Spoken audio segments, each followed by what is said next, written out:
It looks like Bellular has found out a release date for the pre-patch. We talked about the pre-patch event, what it's all about. You're basically delving back into history, seeing echoes of things from the past, from Kalimdor, Eastern Kingdoms, and Northrend. Yes, the Lich King himself is returning, but what is the release date? We know now we're getting 10.2.7. What is it, on the 7th of April? Yeah, that reset date. So could this be dropping sometime maybe in May? Let's see what Bellular's figured out.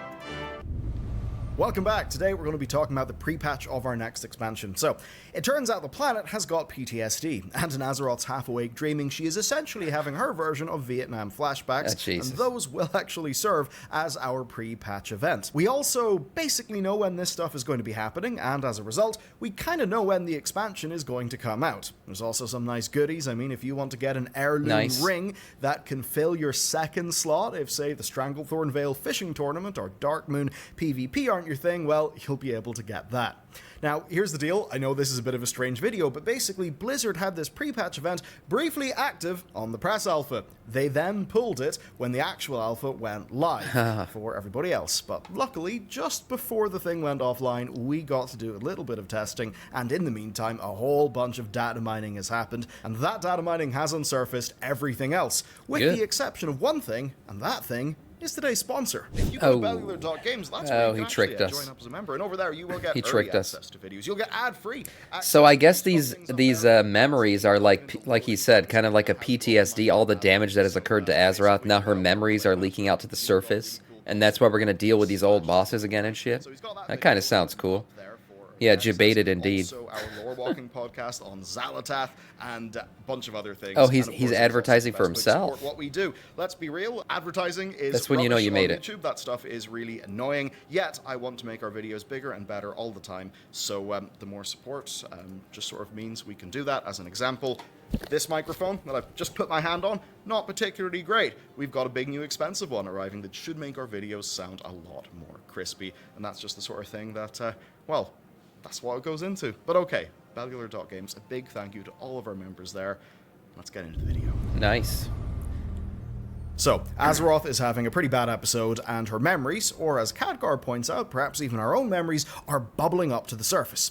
Every half hour, this congealed memories NPC will spawn in an area around the world in one of a set of locations. And essentially, and by the way, I did read up on these. Every half hour, one will be live, which means there will be one live every minute of the day. There will constantly be one of these events up, so there will never be a dead time in terms of this pre-patch event. It's a big punching bag, so everybody digs in, frees the memories, and that results in remembered versions of mobs from the zone just coming out and wreaking havoc. Once the big blob dies, the event properly starts and radiant memories begin to spawn across the zone. Essentially, Azeroth begins to relive some of the darkest days in her history while we just kill some stuff for XP and loot. Now, these radiant memories are it's pretty spread out across the zone. Look at that. I mean, each of these is a different champion you got to kill or whatever, champion's calls. That's not very central. That's pretty spread out as compared to like Legion invasions where they were really just a tiny part of the zone. Simple, they relive the past. If you've been playing since the early days of World of Warcraft, it may even be quite the trip down memory lane. Luckily, the one we got to test was in Northrend, and it included old quests, things like burning corpses to keep them from being raised up, doing the Amphitheater of Anguish, but this time in the Bronze Dragon Shrine, and killing Thorim. You know, Thorim, who's a pretty big fella, unfortunately too big for us. We could not solo him, so we didn't get to see how one of these ended, they're not solo. But fortunately, they're well, he's only level 71, so that's probably why he couldn't, solo. But anyways, gearing out, doing this shit, you could probably do it with just a group of 5, I'm betting. Most of the stuff is usually like that. Have been data mined, and that basically gives us a list of everything related to this event. There are currently at least 8 variants. On the alpha, we saw 3 locations. Northrend, where we tackle a lot of things, like the Lich King. There's Duskwallow Marsh, where we kill Onyxia, and Searing Gorge, where we can take on Ragnaros. So we currently believe that there are 8 events that are a different variation at these 3 locations, and the names are kind of crazy. Oh, wow. There's one that's just called Old Gods Forsaken. Yeah. So I wonder what that is. Now, looking at the list of NPCs in the database, we can see a bunch of hints. We've got Charlga Razorflank from Razorfriend Crawl. Nice. We've got the Lazy Peon NPC, Timberlane Maybell, and the Love Letter from Elwyn Forest. That certainly brings a lot of us back. We've got Hakar from Zul'Garub, Gazrilla from Zul'Farak, Zan Foulhoof from Teldrassil, and even a Scarlet Crusader. So, every 30 minutes, we will be killing things. You may be wondering, though, well, okay. The thing I love about these events, pre-patch especially, is it makes the servers feel so alive. When everybody jumps into a zone and is just killing shit, oh man, I love it. It's my favorite thing to do in the game is just open world content where there's so many people in a zone you're playing as like a PowerPoint presentation. Yeah, for sure. Get in it. What's up, Baby J? How's it going? I love this stuff, so I'm very excited. And the fact that these are going to be up all the time means there's just going to be action 24/7 on the servers. Hey, why are we killing things? What are we going to get? Onto the juicy bit then, rewards. So, we didn't find the vendor, but Wowhead did on the alpha. It's a Remembrancer, so, you know, memberries in Dalaran. Memberberries, yeah. And basically, like a lot of events, you will get a currency from doing all of this. That currency is called residual memories, and you can trade those in for a lot of things. We've got 3 battle pets, a 32-slot bag, a 30-slot reagent bag. Then we've got the most important thing. One thing he's failing to mention, those bags are warbound bags. Yeah. Warbound bags, which means that shit can be cross-character and everything. The Dalaran Defender's gear. Give it to different characters. This is a previously data-mined one. But yes, Dalaran is in the name. Everybody's favorite wizard is also involved in what's going on here. But anyway, this comes in at normal raid item level, which is 489 for Season 4. It's a Voidy recolor of the Argus set from Legion, which you can send to your alts, which is pretty nice. Yep. And alts are probably something you'll be doing. This is the kickoff of warbands. I don't know if you guys realize that, but this pre-patch event is kicking off warbands for us. We're not waiting until the expansion launches. So the warband stuff, warband gear, warbound stuff, that's all kicking off with this pre-patch event, including those bags that he just talked about. In this event. Now, the Dragonflight pre-patch event was absolutely insane for leveling, and I've got to imagine this will be the same. It's going to be for this too, and that's probably. because in soloing this slowly and kind of scuffed, we got almost half a level from 71 to 72. Now, obviously, the idea of a level 71 character doing this is completely absurd, right? The level cap will be 70 when this content is live, but the bit that actually matters there is, well, 71 to 72 is a hell of a lot of XP, and this actually moved the needle. That means, I think, that when you have loads of players in this zone, you will be able to level through this super quick. If you've got a lower level character, certainly just go, tagging whatever mobs you can and letting the other people kill them. Next then, let's talk about the big ticket item. Another heirloom ring, one that is not from pirates and is not Dark Moon. This is crafted by combining the lifeless stone ring bought from the vendor. Man, Blizzard has just been so loving to alts. This is great. I mean, if you forgot what heirloom gear is, it levels up while you level up your character, so you can basically equip it and just grind out levels. So this heirloom ring is the first ring for the heirloom set, and you'll be able to get it through 3 this. essences, which are each made by combining 20 memories. I've got to assume that those will drop from the events in each zone, and that would essentially be the exact same model as the Dragonflight pre-patch trinket. Now, the last thing is the Echo Chaser title. Of course, that will be something Team Liquid should probably earn and wear in the Race to World first. But anyway, you'll get that for killing all 38 rare mobs that spawn in during this event. Wow, we're getting 38 rare mobs. What did I see? Hand of Ajara, Clamwensworth, Flame of... A lot of these I don't really know. Some of them I do. Some names I recognize. Yanath the Ender. Wow, that sounds like some kind of voidy shit. First Blade of Grimace, Stormlord Care, Deep Walking Cavern. Okay, Nalix, interesting. Venox. Yeah, there's some names I recognize here and others that I don't. Your Sith. What the hell? Sounds like a Star Wars Old God crossover. The final question is the big one. When will this happen? Now, on the alpha client, Mists of Pandaria Remix is actually on the calendar, and the good news is that on that, it is supposed to start on May 16th, so patch 10.2.7 is a week before that, which would be May 7th.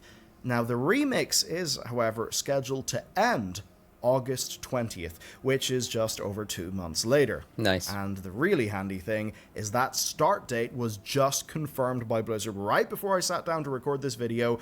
Of course, we don't know if the end date is confirmed, but it certainly does lend credence to things. To dive in a bit deeper though, every single time Blizzard mentioned alts and carrying characters over once MoP Remix is finished, they said into the War Within, not into Dragonflight. True. Right? True. I mean, the War Within, like True. that is there in quotes. Why in quotes? I would say because Blizzard considers game version 11.0, which is our pre-patch, to actually be the War Within. This means that the pre-patch event will almost certainly go live with 11.0 on August 20th. Pre-patch, of course, usually lasts about... So he's saying that because the Pandaria Remix event will end then, so this will go live at that point. Usually lasts about a month. 4 weeks. That would mean that this expansion is likely to launch Tuesday, September 17th, with a 3-day early access period beginning at 1 minute past midnight, Saturday, September 14th. Though it could be earlier, because... Yeah, it could be earlier. When you look at the map, it looks like it is earlier. Like, just based, like I said before, this would be end of summer is September 21st, and beginning of summer would be June 21st. Like, this has been lining up actually pretty accurately, these dashes or whatever. And I think maybe September 22nd, but it's September 20-something is considered the end of the summer. And this looks like it's launching like mid to mid-ish, late-ish summer. But yeah, I think the date he's giving us now is probably the latest it would come out. What was he saying, September 14th? This means that the pre-patch event will almost certainly go live with 11.0 on August 20th. Pre-patch, of course, usually lasts about a month, 4 weeks. That would mean that this expansion is likely to launch Tuesday, September 17th, with a 3-day early access period beginning at 1 minute past midnight, Saturday, September 14th. Yeah, okay. Though it could be earlier, because the team's, like, pretty damn good at doing things early. Now, this is not all based on one calendar event on the alpha, though. Holly told me in our interview that they are aiming for at least an 8-week content cadence. Now, May 9th to August 20th for 10.2.7 is 9 weeks.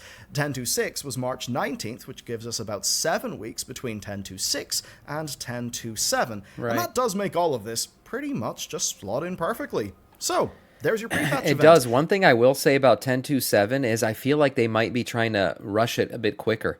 The fact that they're doing awakened raids 1 per week rather than the way it was in Shadowlands where you had to wait 2 weeks for every raid to become fated, right? So that basically took what was 6 weeks of content to get through all of the fated raids. Now it's only going to take 3 weeks to get through all of the awakened raids. So they've cut it in half.